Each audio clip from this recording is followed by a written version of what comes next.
The taxi driver who was a billionaire, the man behind the wheel Lagos, was alive, as always.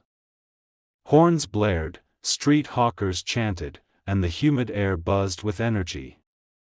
Amidst the chaos, a yellow taxi crawled through the traffic of Allen Avenue.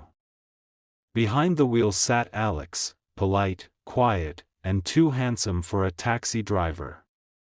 But no one knew he was actually Alexander Okechukwu, the billionaire CEO of OTech conglomerates. Alex had it all: mansions, jets, and money that multiplied daily.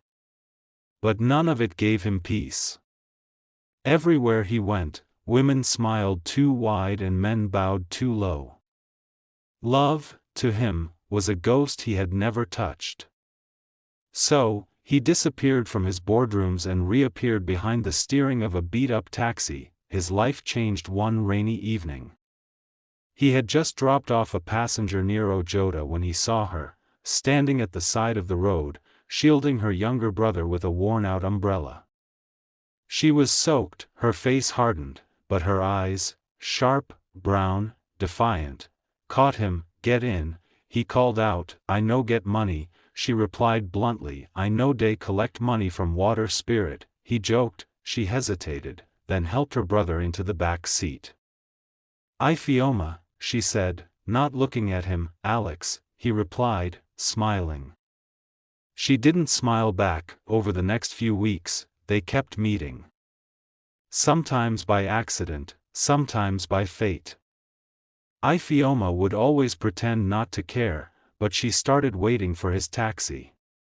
They'd talk about politics, family, and dreams. She told him about her hair salon dream and how life kept mocking her efforts.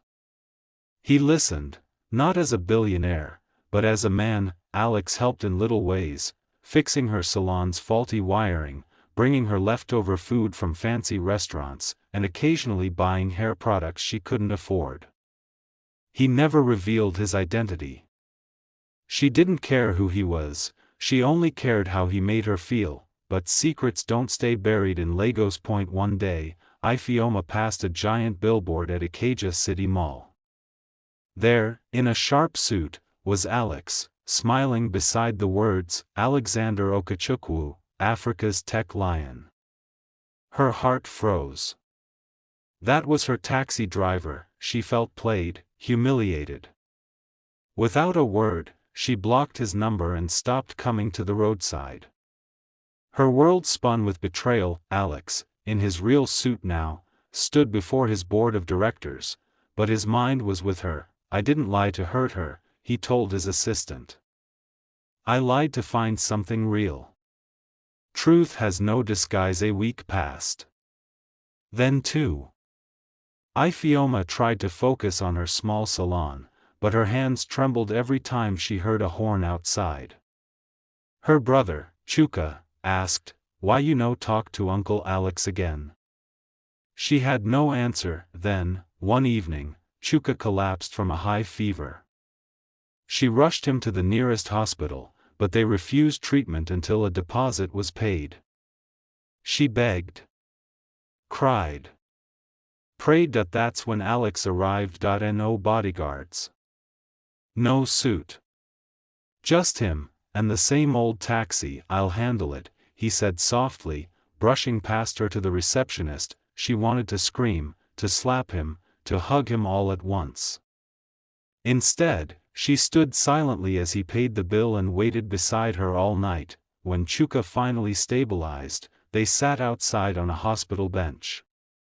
Silence thickened the air. "Why?" she asked. "I needed to be sure," he said. "Everyone wants Alexander. I wanted someone who'd want Alex. You played with me." "No. I loved you." Tears welled in her eyes. "Then why didn't you trust me with the truth?" "I was scared. Scared of losing the one thing that felt real." She stood up and walked into the rain. He followed. Under the pouring sky, he took her hand. "Ifioma, I'll drop everything. The company. The name. Just say you believe me." She looked into his eyes, wet, desperate, honest. And for the first time, she saw the man behind the money. "I don't want your riches," she whispered. "I just want the man who gave me rides in the rain." They kissed. And Lagos, for a moment, went quiet. Building together 6 months later, Ifeoma's salon had transformed. With Alex's silent backing and her fierce determination, Ifeglow Beauty opened in Lekki Phase 1. The grand opening was attended not by celebrities or billionaires, but by market women, mechanics, and other hard-working Lagosians, people who had seen her struggle. Alex stood quietly at the back. No speeches. No cameras. Just pride in his eyes. "Nah, your man be that," one of her friends whispered. Ifeoma smiled. "Nah, my taxi driver." Their love grew not in headlines, but in everyday things: late-night Gary and groundnut meals, laughter during power cuts, and whispered dreams under mosquito nets. Alex didn't quit being a billionaire. But he built boundaries. His heart belonged first to Ifeoma, not to the boardroom. And Ifeoma? She proved that love built on truth, not status, was stronger than gold, because sometimes, you have to lose everything, even your identity, to find the one thing that truly matters: love.